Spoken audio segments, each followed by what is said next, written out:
Hello everyone, welcome to Vedant classes. So today I'm going to start a new chapter. This is a chapter number 21 of class 5th NCERT EVS Science and the chapter name is Like Father, Like Daughter. तो ये basically एक story है जिसमें ये बताया गया है कि हम अपने पेरेंट्स से कितना ज़्यादा सिमिलर है या फिर हमारे कितने ज़्यादा रिजेम्बलेंस है। आपने कभी नोटिस किया होगा कि आपकी कुछ हरकतें ऐसी होती है या फिर आप दिखने में जैसे दिखते हो वो या तो आप अपनी मम्मी पे जाते हो, पापा पे जाते हो, दादा पे जाते हो या दादी पे जाते हो। बेसिकली व्हाट वी कैन से आप किसी ना किसी फैमिली मेम्बर पे थोड़ा रिजेंबल करते हो। Now let's begin with me. अच्छी सो बेसिकली जो स्टोरी है वो एक स्नीजिंग से स्टार्ट हुई है। स्नीजिंग इज बेसिकली छींकना। So Ashima was sitting near the window and reading. तो आशिमा जो है वो खिड़की के पास बैठी थी और कुछ पढ़ रही थी।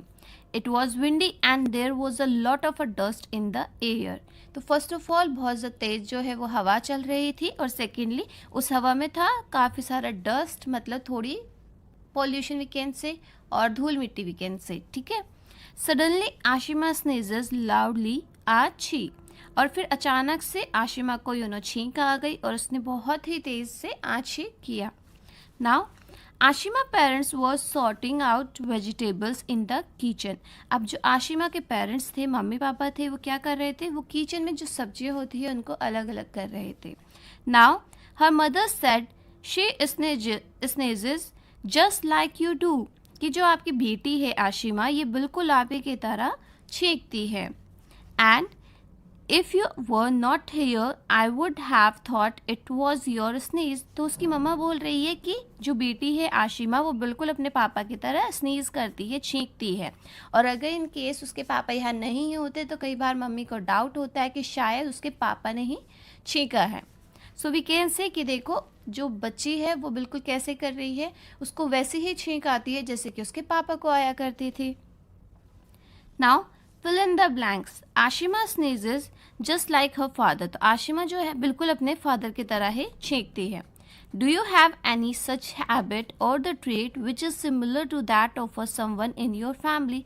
तो क्या आपकी भी ऐसी कुछ आदतें हैं या फिर कुछ ऐसी ट्रेट्स है जो कि आपके फैमिली मेम्बर्स से मिलते हैं। एंड व्हाट इज़ इट, वो क्या हो सकते हैं, वो इज़ इट सिमिलर टू, और वो किससे मैच करते हैं।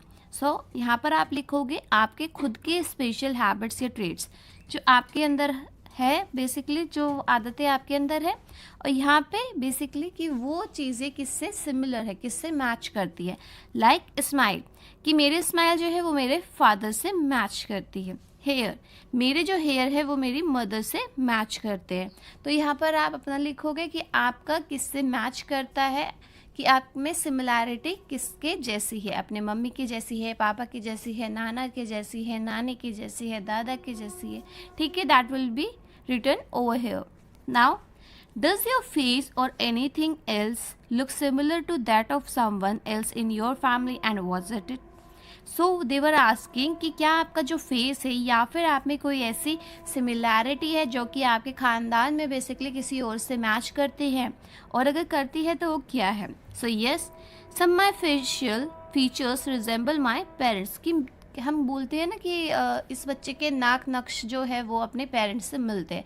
दैट मीन्स जो मेरे फेस के कुछ फीचर्स मतलब जैसे आँख हो गई, नाक हो गई, so what we can say basically कि कुछ चीज़ें जो है वो मेरे पेरेंट्स से रिजेंबल करती है, मैच करती है। जैसे कि मेरी आईज़ है या मेरे आई लैशेस, आँखों की पलकें जो होती है, आई लाइक मदर, वो मेरी मदर पे गई है, और जो मेरे दांत है वो मेरे फादर पर गई है। Now did someone tell you this or did you find it yourself answer. तो क्या जो आपने ये रिसेम्बलेंस देखी है कि आप अपने पेरेंट्स जैसे दिखते हो या नहीं दिखते हो, तो ये आपने खुद ही मैच किया है या फिर लोगों ने आपको कहा है कि अरे ये तो अपने पापा जैसे दिखते हैं या फिर ये तो अपनी मम्मी पर गया है।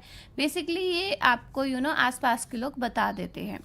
सो my relatives and neighbourhood told me this, कि जो मेरे रिश्तेदार है या फिर जो मेरे आस पड़ोस के लोग हैं वो ये बताते हैं कि मेरे कुछ फेशियल जो एक्सप्रेशंस है या फीचर्स है वो मम्मी पर गए हैं और कुछ पापा पर गए हैं।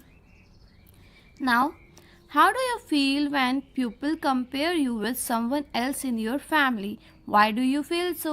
So आपको कैसा लगता है जब आपको किसी और के साथ कंपेयर किया जाता है और आपको कैसा फील होता है?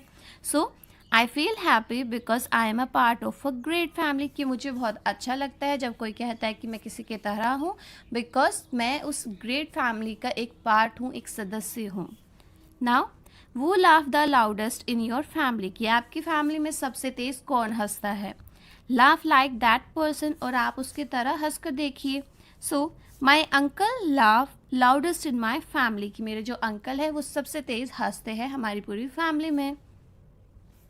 नाउ वो is whose aunt. So Nilima had come to the house of her nanny in the school holiday. तो नीलिमा जो है गर्मियों की छुट्टी में, बेसिकली अपनी स्कूल की छुट्टियों में अपनी नानी के घर आई. She saw someone coming and went to tell her mother. तो उसने देखा कि कोई आ रहा है और उसने जाकर अपनी मम्मी को बताया. अम्मा a मौसी has came to meet you, कि अम्मा एक मौसी आई है आपसे मिलने. अब मौसी कौन होती है? जो आपकी मम्मी की बहन होती है उसको मौसी कहा जाता है. Her mother came out to see who had come. तो उसकी मम्मा ने बाहर आकर देखा कि कौन आया है. After that she told Nilima, no this is not your mausi, she is your sister Kiran. तो उसकी मम्मी ने बोला नीलिमा को कि नहीं नीलिमा, ये तुम्हारी मौसी नहीं है बल्कि ये तुम्हारी बहन है और उसका नाम है किरण. सो यहाँ पर हुआ क्या कि अब नीलिमा तो बहुत कंफ्यूज हो गई कि इतनी बड़ी मेरी बहन कैसे है. Now you know your eldest नानी, Kiran is the daughter of her elder son.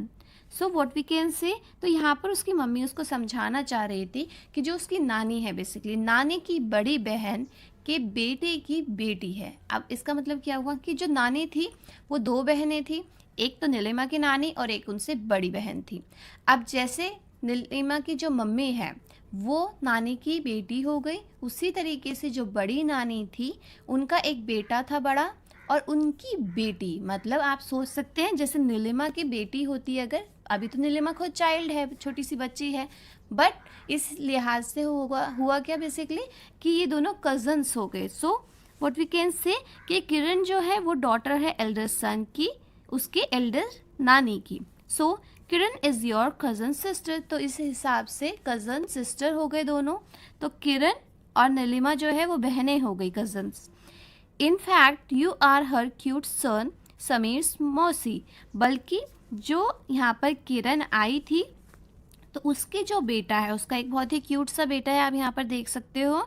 तो उसकी मौसी एक्चुअल में नीलिमा है. So you can see it just बहुत ही सिंपल है. बड़ी नानी के बेटे की ये बेटी है और जो छोटी नानी थी बेसिकली नीलिमा की, तो उनकी बेटी की ये बेटी है. तो दैट इज़ वाई ये दोनों कज़न्स हो गई. और यहाँ पर आप बेबी देख सकते हो. तो इस बेबी की जो मौसी है वो कौन है?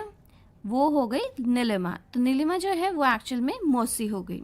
Okay, now make a list of all the family members from the Neelima's nani to little Sameer. तो अब आप क्या करोगे? सो फर्स्ट ऑफ ऑल अगर हम बात करते हैं लिस्ट ऑफ नीलिमाज फैमिली, तो जो नानी है, नानी का मतलब नीलिमा की ग्रैंड मदर है. तो जो नानी है वो नीलिमा की क्या हुई? ग्रैंड मदर हुई. जो एल्डेस्ट नानी हुई वो नीलिमा की नानी की सिस्टर हुई, कि नीलिमा की जो नानी है उसकी बहन.